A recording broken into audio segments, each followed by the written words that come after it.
Hello everyone, and welcome to Application Assignment 7. Here we're going to repeat some of the concepts from the prep, but this time in the context of sneaker prices. So imagine that we've got a distribution of sneaker prices where the mean price is $150 and the standard deviation is $40. And if you work that out here, as you may recall, we'll do it this first time for you, we should be able to get the prices at different standard deviations from the mean. So that's going to be equal to the mean, which will lock because we're going to copy this formula, plus the z-score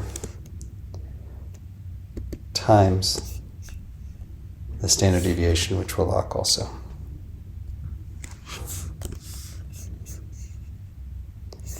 And then we'll check our formatting for comma format.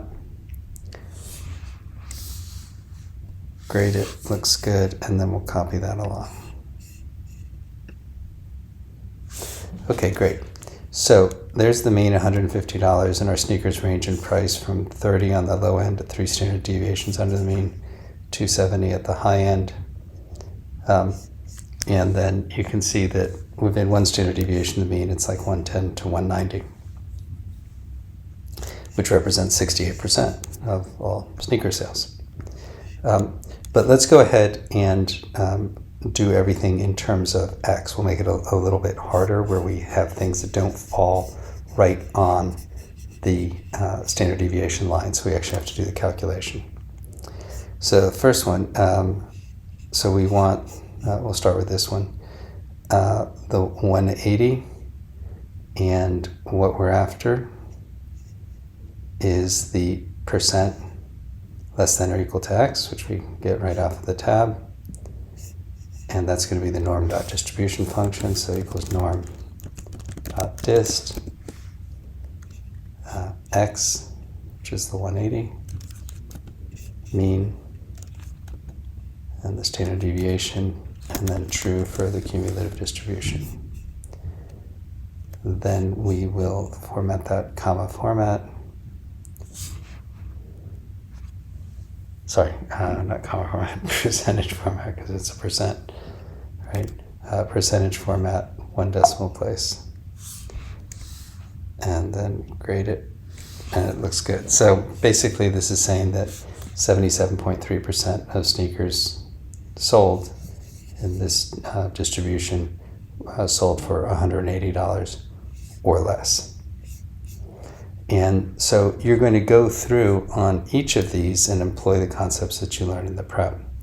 So for the next one, greater than or equal to X, remember this trick, which is that there is no function that gives the right-hand percentage. So what you do instead is you find the left-hand percentage, and because all the percentages altogether add up to 100%, which is the same as 1, 100% is 1, because 100% is 100 over 100, which is 1.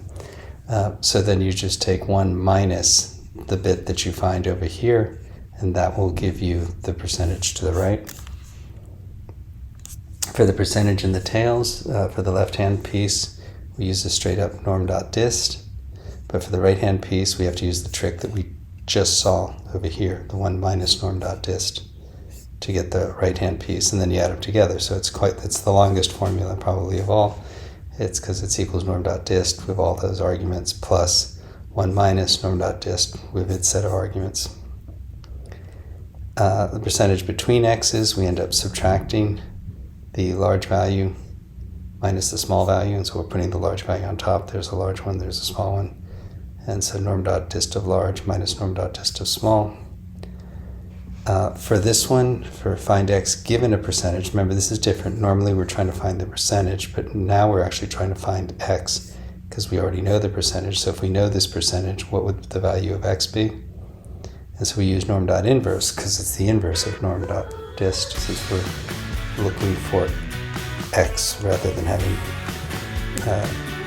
that as our starting point. And then find x given percent above.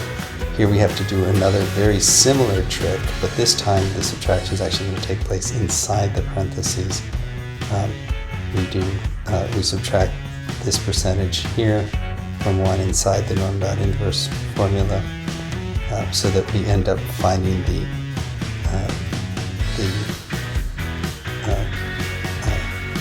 difference and then work backwards to the answer that we want. So that's broad brushstrokes of what's going to be involved here, and good luck with this application assignment.